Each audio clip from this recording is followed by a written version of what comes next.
as possible. Keep it short and sweet. Sauce Boss, you're next. Yes, Sauce Boss.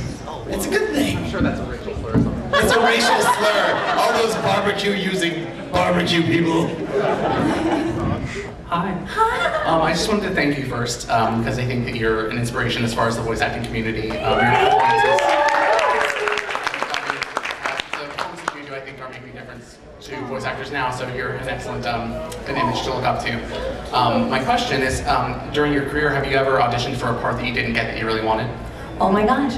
I mean, it's not like that. But Melissa Disney and I were really good friends, and she just really wanted to have, she's like, I just want like a series where I could just have like a regular, paycheck, because she was just doing kind of like here and there stuff, and she's worked so hard, and we'd known each other for so long, and I'm just like, you're gonna get it, you'll get something, I know you will. We're having lunch, and I was like, really, giving her a pep talk, and she's like, you're right, I'm really gonna like, think positive. I was just like, say a little prayer, and just like put it out there that that's what you want. She's like, yeah, I'm gonna do that. Okay, so then the As Told by Ginger auditions came up, and oh my god, I love that show so much, and I love the Ginger part. Oh my god, I love that part, and I really, really wanted that part. And then we went to lunch like a few weeks later, and she was like, I have great news, and I was like, what is your news? Oh, I actually had called my agent a few times too, which I never do, just like going, so if anybody, they didn't say anything about, have anybody heard anything? And she's like, no, I haven't heard. So anyway, Melissa and I were sitting there just like, I got a part, and I'm like, you did, that's awesome, what did you get?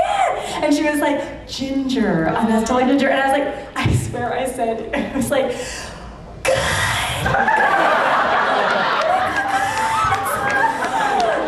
That's great.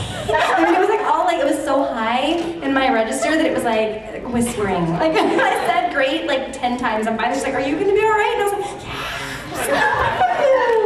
And so I was like, oh my god. But I'm like, oh, you're terrible. I was like in the car going, you're being a jerk. She needs something, you have things, give it to her. Anyway, I ended up getting to play Brandon Hixby though on that show, and he was really cool, and he had that little monkey, and he was just like really cool. I love that guy. So I ended up being at it anyway, but I, for a while, was being myself, I was like, you're a stingy jerk. And anyway, so that was, yeah. What's your turn? See, there's the signal, come on up. Also, when I didn't get, sorry, really quick, on Spider-Man, on the Adventures of Spider, I can't remember what it's called. The Ultimate Spider-Man, yeah. Okay, so I auditioned to play no. Yes? J. Jonah Jameson. No, the redhead, the pretty redhead, not Mary Jane. God, I'm old. No, Tara didn't get it. Vanessa Marshall got it. Yeah, and I was like, oh, but the funny thing was I played this one jerky girl, like she was just just like one line. But I kind of played it like this, and she was just like this teenager who was like really mean to Spider-Man, Sally Averill.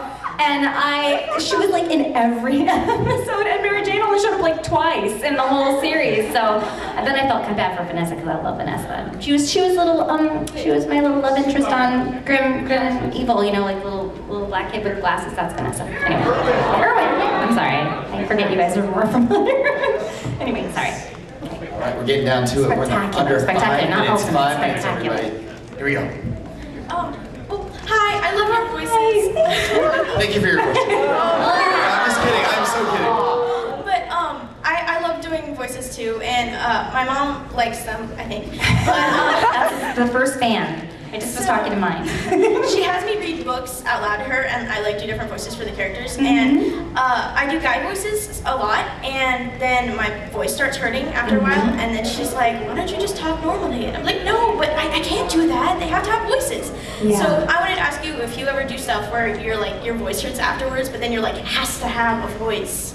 I was a singer for so long, so I make sure you're breathing from your diaphragm and not, I can, I do video games a lot and screaming and all that stuff, and a lot of actors are like, my voice hurts, I don't want to do any screaming for the video game, and I just feel like, then get a different job, because it's like, this is your job, to scream, that's why they're giving you money. So if you can't scream, then, what, anyway, but just make sure you're breathing right through your diaphragm, and lay on your back, and practice, just push, breathe in through your diaphragm, and make sure you feel like your bottom of your tummy kind of getting bigger, and then breathe out. I mean, I don't know, I do those kind of things just from theater training and singing, but I used to read to the blind at the Braille Institute, which is great because that way you're not just reading into nothing. They really appreciate that, and you can practice all kinds of stuff, and they're not complaining, and So yeah, that's a great thing to do because you know it's good for you, it's good for them, you know. Yeah, but there have been voices that I've auditioned and it was so painful that I was just like, I just auditioned for Snaptrap's mother on Tough Puppy. I don't know, and I kind of was like Snaptrap, Snaptrap. She's got a little bit of like that throw mama from the train kind of thing. And I was just thinking like, if this has a lot of lines in it, I don't know, because sometimes you want to tell. If it's just a guest star, I'll still do it, but. If I'm like hurting at the audition, I'm like, I love you guys and I really want to do this part and I really want to pay my mortgage, but I don't think I'm going to be able to do this part and I'm so sorry. And I've told them at the auditions and they say, you know what, we appreciate that because it's better than, some people just fake it and then they get hired and then they start complaining and it's like, well great, now we've got 3 episodes of you doing the voice and now you can't do the voice. So anyway, that was a long answer, but. How dare you answer questions in your Q&A? I ramble. Darn you, Grey. Yes, sir. Yeah, you have done a lot of voices over the past couple of years. Would you say... Just thanks for working the past 2 I'm years. old. I've been doing it since I was 21. For 72 years, Grey Delisle has brought forth. Would you say that doing children's shows is easier or video games? I'm a bubbly person, but I have a dark side, and I like the emotional life of the characters and like really delving in deep, and I feel like video games provide that. But you do wow wow wubsy too long, all day long, then you just wanna... You know, I mean, sometimes when Tara and I were playing Whoopsie and Daisy, like on the breaks, we were like, you know, it was all R-rated or X-rated, just for the break, because you just have to get out of your system, and then you're like, okay, I'm ready to be happy all the time again now. you know, just yeah. But I like video games a lot, and also the fan base for video games are just. It means a lot to them, and you know, and kids it does too. I mean, like little babies. Oh, what's sweeter? I mean, they just, you know, you do Wubsy or you do Emily Elizabeth for them, and they're just like, they can't, you know, can't believe it, and it's really sweet. But you know, people go to their crappy job all day and they just want to like let loose when they get home, and if we can help them like transport for a few hours, it just means a lot to them, and it means a lot to me to be able to do that for somebody. So I think when I'm doing characters for video games, I put a lot of extra effort into trying to make them as dimensional as I can to make that world as real as possible, so. Yeah. All right, we've reached that point in the night where we've gotten to the last question. I see a lot of hands, a lot of desperate, mainly masculine eyes looking at me, but sorry boys, you're gonna lose out to the high heels and riding crop that's sitting right next to you that has a, let that be a lesson to you, be a chick. Sorry. Yes, so you won, last question of the night. Yeah, it better be good. Okay, if it's not, I'm gonna cry. Okay. I'm not sure how old your son is. 5. Okay, so do you do voices for him, and what is his favorite one? Well, I do. Okay, this is the funniest. This is the weirdest like thing. My son goes to a Waldorf school, and it's they don't have any media. You're not allowed to show your children media until they're like 9. So he doesn't know. I mean, he saw a Scooby. It's so funny how prevalent and like how Scooby-Doo gets into, like there's something about it that just like is interesting.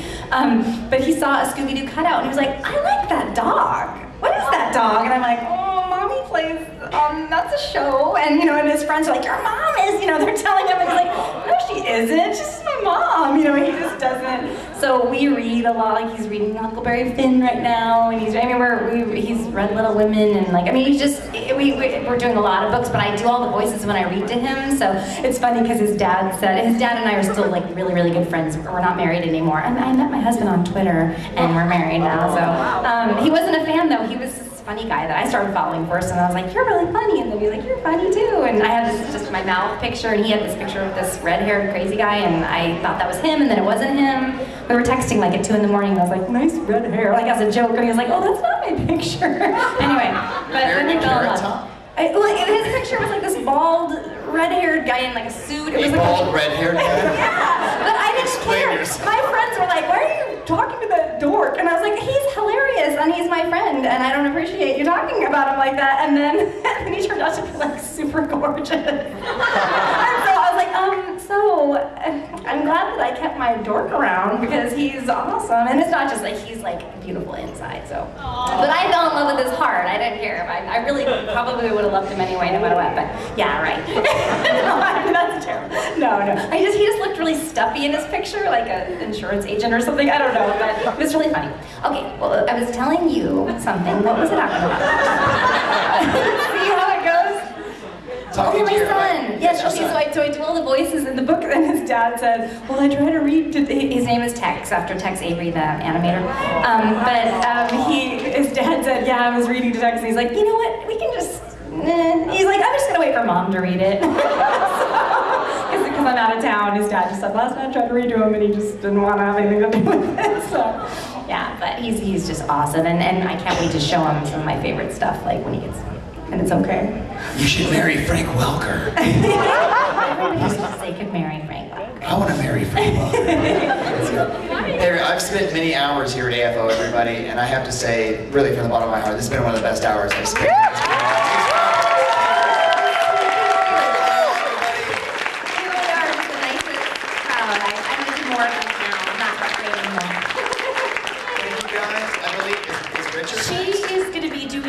Signing tomorrow morning at 10 a.m. over at the Main Events Annex. So 10 a.m. tomorrow morning, Main Events Annex, you can see her do a signing, and then she's doing the Fairly Odd panel at 12:30 in Main Events. Thank you so much.